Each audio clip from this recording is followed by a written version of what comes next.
Assalamualaikum warahmatullahi wabarakatuh. Bismillah, alhamdulillah, wassalatu wassalamu ala rasulillah. La hawla wa la quwwata illa billah. Anak-anak sekalian, pada kesempatan kali ini kita akan membahas tentang materi toharoh. Arti toharoh menurut bahasa adalah bersuci. Sedangkan pengertian dari toharoh adalah bersuci dari hadas dan najis, atau bersuci dari najis dan hadas agar sah dalam melakukan ibadah. Toharah dibagi menjadi dua: bersuci dari najis atau bertoharoh dari najis, dan bersuci dari hadas. Apa arti najis? Najis adalah semacam kotoran yang menghalangi seseorang untuk beribadah kepada Allah, atau semacam kotoran yang melekat pada seseorang sehingga menghalangi sahnya dalam beribadah kepada Allah. Jadi kotoran itu bisa datangnya dari luar dan bisa datangnya dari dalam. Sekarang, apa arti hadas? Hadas yaitu keadaan seseorang atau keadaan yang dialami oleh seseorang sehingga menyebabkan terhalang untuk melakukan ibadah. Artinya, karena seseorang itu sedang dalam keadaan hadas sehingga ia terhalang untuk melaksanakan ibadah. Itu adalah hadas. Nah, dari kedua pengertian najis dan hadas tadi, inilah satu rangkaian apa itu toharoh. Jadi kalau kita bersuci, maka harus bersuci dari dua hal tersebut, yaitu dari hadas dan dari najis. Kemudian apa saja yang harus kita sucikan dalam kita bertoharoh? Satu adalah badan kita. Kemudian dua adalah pakaian kita. Dan tiga adalah tempat. Jadi yang harus kita sucikan adalah badan, pakaian, dan tempat. Sehingga kalau semuanya sudah suci, kita sudah siap dan sah untuk melakukan ibadah. Kenapa sih kok kita harus bersuci? Ini memang sangat dianjurkan oleh Allah, diperintahkan oleh Allah dalam sebuah firman-Nya yang terdapat dalam surat Al-Baqarah ayat 222 yang bunyinya, Innallaha yuhibbut tawwabina wa yuhibbul mutatahhirin. Artinya, sesungguhnya Allah menyukai orang-orang yang bertaubat dan menyukai orang-orang yang mensucikan diri.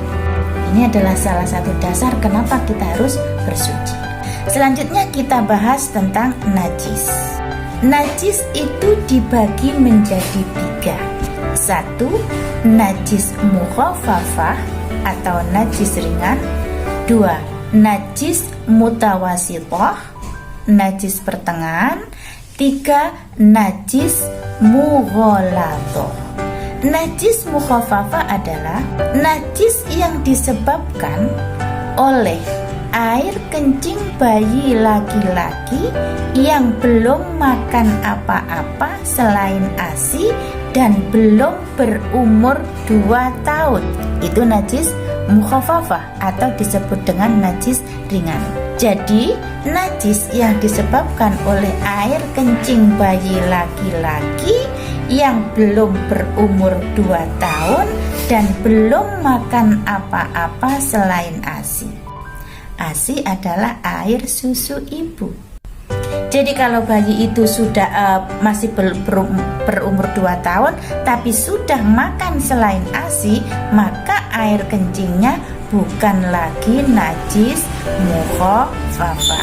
Intinya, bayi itu belum berumur 2 tahun dan belum makan apa-apa. Dan satu lagi ingat, bayi itu adalah bayi laki-laki. Berarti kalau perempuan bukan.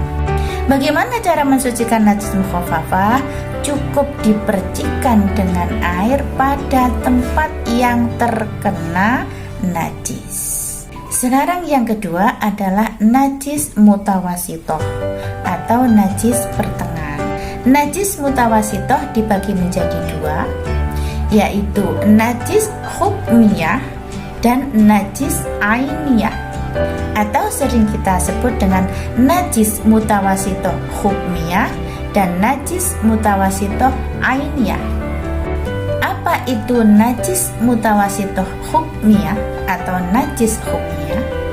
Yaitu najis yang sudah tidak tampak zatnya tetapi diyakini adanya, atau najis yang diyakini adanya, artinya kita itu yakin bahwa tempat itu di situ tadi ada najis tapi tidak tampak zatnya.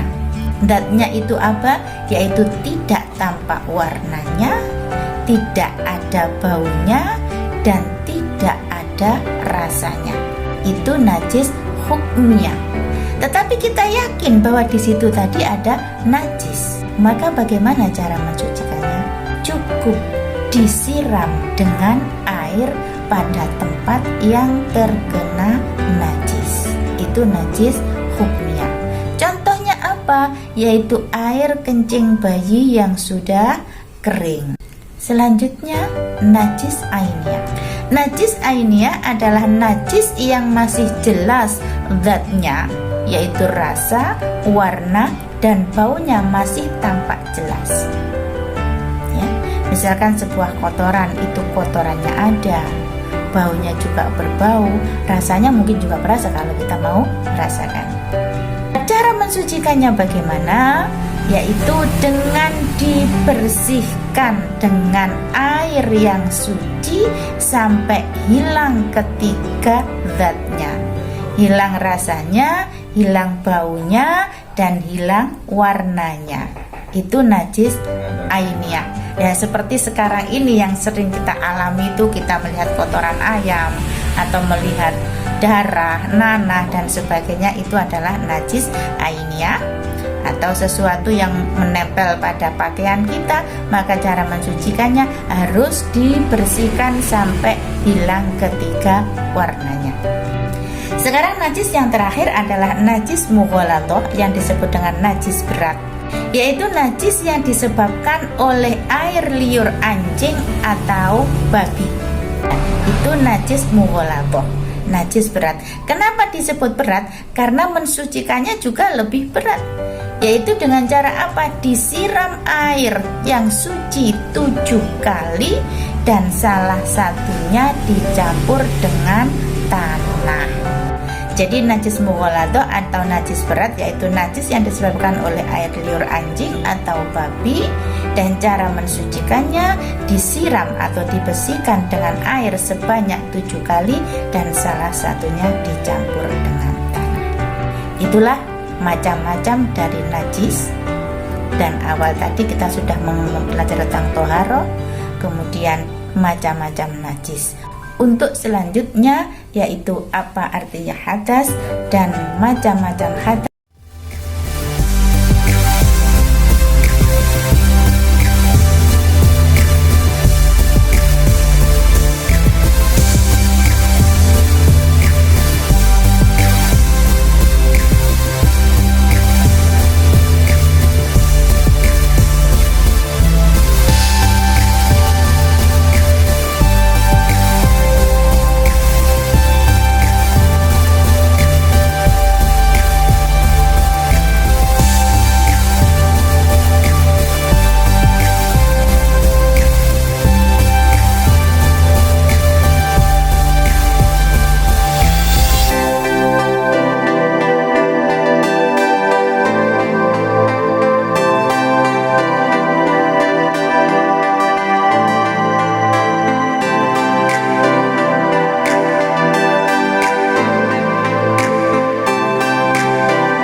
nawaitu nuzul'a rabbil atasil aswadi fardhu lillahi ta'ala.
Asyhadu an la ilaha illallah wahdahu la syarika lah wa asyhadu anna Muhammadan abduhu wa rasuluh.